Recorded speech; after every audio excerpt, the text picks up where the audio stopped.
Hi everyone, Lisa Haven here, and I've got one heck of a report to share with you guys. And this one specifically in regards to an article back from 2010 that was published by Forbes, a mainstream media outlet, that basically accuses the World Health Organization of faking a pandemic. And the reason that I want to show it to you guys is not only did I have to go to Wayback Machine to get it because they have recently scrubbed it off the internet, but I wanted to show you some of the things that they said about the swine flu and compare them to what's happening today. And I'm going to guarantee you that your jaw is going to hit the floor. All right, so moving on, let's get on to this Forbes magazine. Now, I had to go again to the Wayback Machine to get this, and that's an archived file because when I went to the file, it actually has been deleted. We can't find the page that you're looking for, and it was only recently deleted because there was getting traffic brought to the site again, and they didn't want that in the public. Oh no, God forbid, right? Because it actually shares really good information about what's happening, right? But here it is. Why the WHO faked a pandemic, and this was written by Michael Fomento back February 5th, 2010. And I'm going to kind of summarize this because it's the quickest way to get through the article, but it says the World Health Organization went from crying, "The sky is falling like a cackling chicken," to squealing like a suckling pig. And they are talking about this is specifically in regards to the swine flu hysteria. And then it goes on to talk about how the Parliament Assembly of the Council of Europe, a human rights watchdog, is publicly investigating the WHO's motive in declaring a pandemic. Now, why would they investigate the World Health Organization back in 2010 for declaring a pandemic? Well, he gets into a little bit of that, and he talks about how we are witnessing a giant misallocation of resources in terms of public health. In other words, there's a lot of money changing hands in regards to this declaration, and it's something that needed to be looked into. And then it goes on, there wasn't merely overcautiousness or simple misjudgment. The pandemic declaration and the klaxon ringing since reflect sheer dishonesty, motivated not by medical concerns, but by political ones. In other words, the swine flu hysteria, right, was all about political motivation and money rather than about the health and medical concerns of humanity. Kind of like what we see from politics right now in the United States of America. I have never in my life seen anything like I've seen with this COVID-19. Masks have become, rather than masks being really about health, right? You guys know my view on that. You can get it on Restricted Republic, but rather it being about that, it's become a political issue. If you're a Democrat, you're for them. If you're a Republican, you're not. I mean, give me a break. I thought it was about the health of humanity. I mean, same thing with lockdowns and measures and mandates. I mean, this has all literally become nothing but a political show house, and they're using it this election season. It is driving me mad. But the thing is, here they are back in 2010, pointing out exactly similar things that we were witnessing with the swine flu. And this is a mainstream media source actually admitting that, right? But it goes on a little bit in the next section there to talk about how they're only 11 weeks in and only 144 people have died worldwide. And that's small, obviously, in comparison to the flu, which kills an estimated 250,000 to 500,000 people a year worldwide. And then they make this bold statement: the mildest pandemic of the 20th century killed at least 1 million people. In other words, Forbes admitted back in 2010 that a mild pandemic would be when you kill at least 1 million. 1 million is small, in other words, according to Forbes. So here they are saying that the COVID-19 pandemic is a mild pandemic. Woo! Where's the rhetoric from Forbes today actually backing what they said back in 2010? Because I must have missed it somewhere.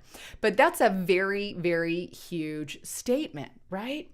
But then it goes on and it says, and it really asks the question of the World Health Organization, if it's such a mild pandemic, speaking of the swine flu, okay, then they ask the question, where are the enormous amounts of deaths and, all the cases of people dying? And it's really asking a good question because You would think that in order to have a pandemic, you had to have mass deaths, but apparently that's not the case because according to the World Health Organization and according to Forbes, you can now have a pandemic with literally 0 deaths. Why? Well, that's answered very shortly after with the money. Because money is involved, politics involves, agendas are involved. So they don't need to have a bunch of mass deaths to declare a pandemic. Isn't this interesting? This is the world in which we are now living in. Absolutely, absolutely crazy. But then they go on, right, to talk about how the World Health Organization lost credibility because they were talking about how H5N1, the pandemic, could kill as many as 150 million people worldwide. That was predicted back in 2005. 150 million? They only predicted, 2.2 here in the US for COVID. We're talking, I mean, that's a pretty dang bad flu. Or, if swine flu were to kill 150 million people, then yeah, we need to take some precautions here, right? But that's not what happened, was it? And that was a prediction back in 2005, and this is written in 2010 article. You see the fear and propaganda that the World Health Organization has always been pushing for a very long time?